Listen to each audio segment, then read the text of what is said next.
Assalamu alaikum class. In this video we talk about job redesign methods. Job redesign, first of all we discuss what is job redesign. Job redesign refers to the changing the task or the way the work is performed in an existing job. Job redesign जो है उसमें existing job से related task और responsibilities को overview किया, उसको review किया जाता है, उनको चेंज कर दिया जाता है।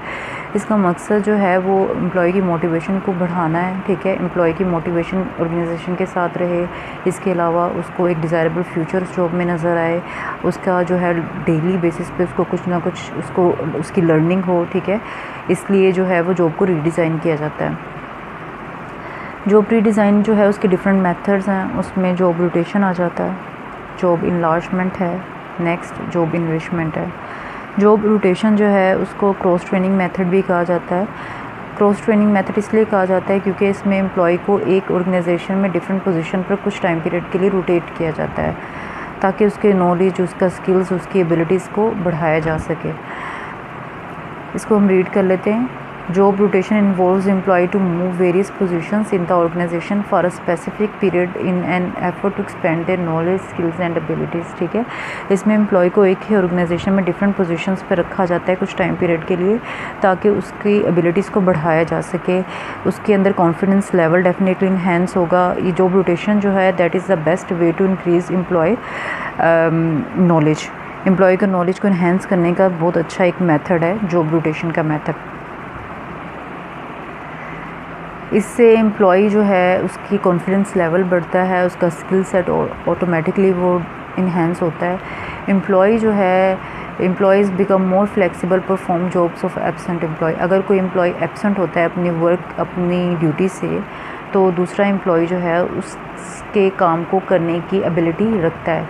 अब इसकी एग्जांपल हम फास्ट फूड रेस्टोरेंट एम्प्लॉय की देख सकते हैं। फास्ट फूड रेस्टोरेंट में आपने देखा होगा कि एम्प्लॉयज़ जो हैं वो उनकी जॉब रोटेशन होती है। एक ही एम्प्लॉय जो है वो डिफरेंट पोजीशंस पे डेली बेसिस पे काम करता है, ठीक है।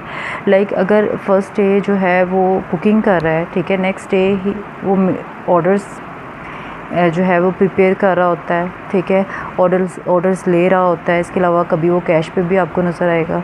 तो इसको हम जॉब रोटेशन कहते हैं। जॉब रोटेशन का मकसद जस्ट यही है कि एम्प्लॉय के स्किल सेट को इन्हेंस किया जा सके, उसका नॉलेज को बढ़ाया जा सके, उसकी एबिलिटीज़ को बढ़ाए, उसके स्किल्स को बढ़ाया जाए, उसको फ्लेक्सिबल बनाया जाए, ठीक है।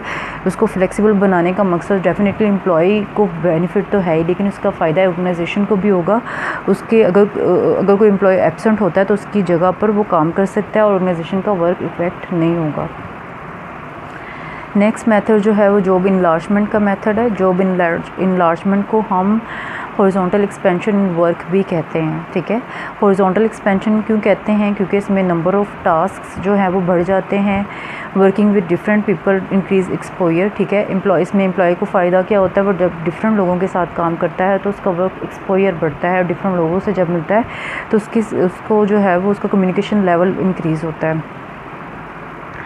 Sometimes it reduces efficiency and increase workload, ठीक है। कभी कभार ऐसा होता है कि जब उसका जॉब ड्यूटीज़ बढ़ा दी जाती हैं तो उसकी एफिशिएंसी इफ़ेक्ट हो जाती है, उसका डिससेटिस्फेक्शन लेवल बढ़ जाता है। इसकी हम एग्जांपल देख सकते हैं कोऑर्डिनेटर की, ठीक है, जो कि ऑर्गेनाइजेशन का आप यूनिवर्सिटी की अगर हम बात करें तो यूनिवर्सिटी में जो कोऑर्डिनेटर है अगर सीएस डिपार्टमेंट का टाइम टेबल वो बना रहा है तो हम उसको ये रिस्पॉन्सिबिलिटी दे दें कि फिज़िक्स डिपार्टमेंट का टाइम टेबल भी वही बनाएगा, ठीक है। इसके अलावा केमिस्ट्री डिपार्टमेंट का टाइम टेबल भी वही प्रिपेयर करेगा। इससे क्या होगा? एम्प्लॉय का डिफरेंट और डिपार्टमेंट्स में उसका कम्युनिकेशन लेवल बढ़ेगा डिफरेंट लोगों से जब वो मिलेगा, ठीक है। लेकिन इसका डिसएडवांटेज ये है कि उस एम्प्लॉय का जो पहले एक डिपार्टमेंट के लिए काम कर रहा था अब वो दो मज़ीद और डिपार्टमेंट्स की रिस्पॉन्सिबिलिटीज़ को पूरा कर रहा है। इससे क्या होगा कि उसका जो है बर्डन बढ़ जाएगा, वर्क बर्डन बढ़ेगा जब, तो वो डिससेटिस्फाई हो सकता है, ठीक है। And next one is the job enrichment.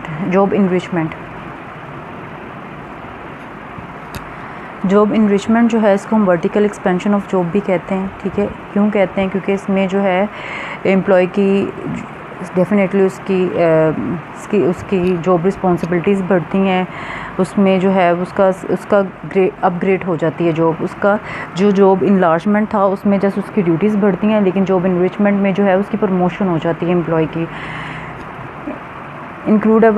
It include a greater variety of work require high level of skill and knowledge. ठीक है, इसमें आप एम्प्लॉय को अपनी जॉब के लिए मज़ीद नॉलेज चाहिए, मज़ीद स्किल्स चाहिए और एबिलिटीज़ चाहिए उससे रिलेटेड टास्क को पूरा करने के लिए। It give more autonomy and responsibility in terms of planning, directing, controlling their on performance and provide opportunity for personal growth. Definitely इसमें जॉब इनरिचमेंट जो है इसमें एम्प्लॉय की पर्सनल ग्रोथ होती है। जॉब इनरिचमेंट जो है इसमें एम्प्लॉय का सेटिस्फेक्शन लेवल इंक्रीज़ होता है। क्योंकि अपग्रेड हो रहा है। लाइक अगर 17 स्केल पे काम कर रहा था तो नेक्स्ट पर प्रमोट होकर 18 स्केल पे चला गया। ठीक है, सो इसको हम कहते हैं जॉब इनरिचमेंट। जॉब इनलार्जमेंट जो है इसको हम क्वांटिटेटिव एक्सपेंशन भी कह सकते हैं, जबकि जॉब इनरिचमेंट जो है वो क्वालिटेटिव एक्सपेंशन है इन जॉब।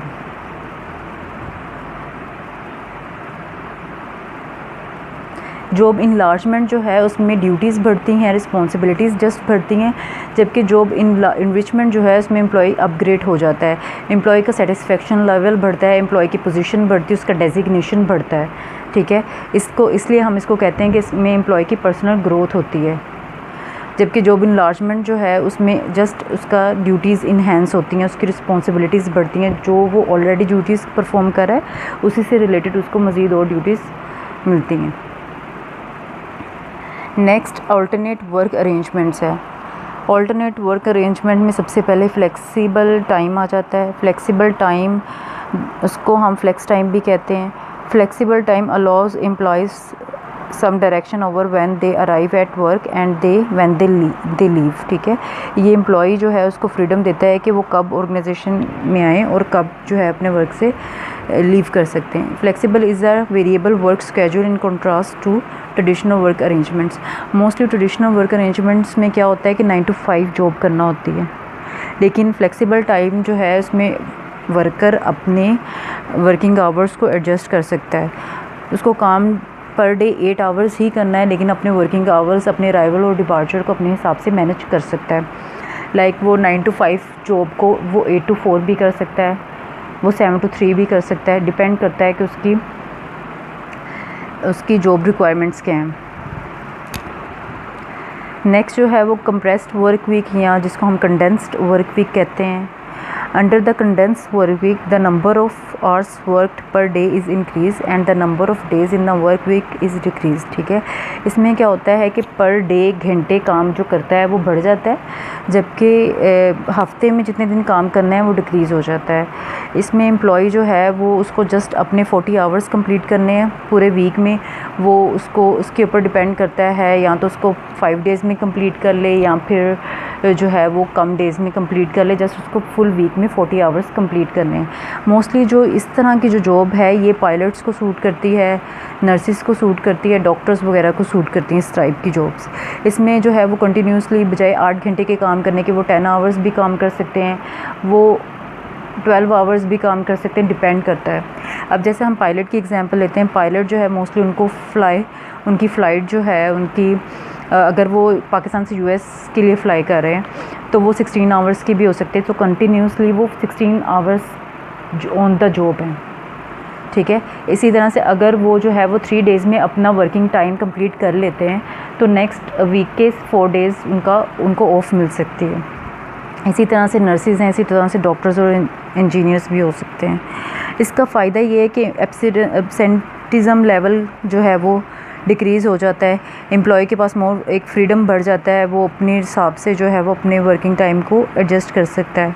लेकिन इसमें यह है कि इसमें सम टाइम जो है जब लॉन्गर आवर्स काम करना पड़ता है तो वो एम्प्लॉय के लिए एक फटीग है, एम्प्लॉय के लिए डिफ़िकल्ट हो जाता है। लाइक नॉर्मल जॉब में उसको 9 to 5 काम करना पड़ता है 8 आवर्स पर डे, लेकिन इसमें जो है वो कंसेक्टिवली 8 घंटे से ज़्यादा काम कर रहा होता है।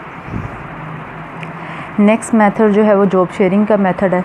जॉब शेयरिंग मेथड जो है ये मोस्टली उन लोगों को सूट करता है जो कि फुल टाइम जॉब नहीं कर सकते हैं, जो longer hours like 9 to 5 job नहीं कर सकते, 8 घंटे एक दिन में काम नहीं कर सकते, उनको ज़्यादा सूट करता है।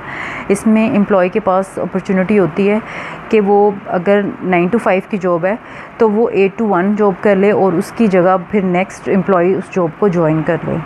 ठीक है, ये मोस्टली जो है ये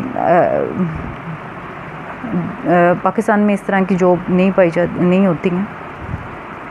नेक्स्ट टेलीकम्यूटिंग है। टेलीकम्यूटिंग जो है that refers to employ who do their work at home at least 2 days a week on a computer that is linked to their office.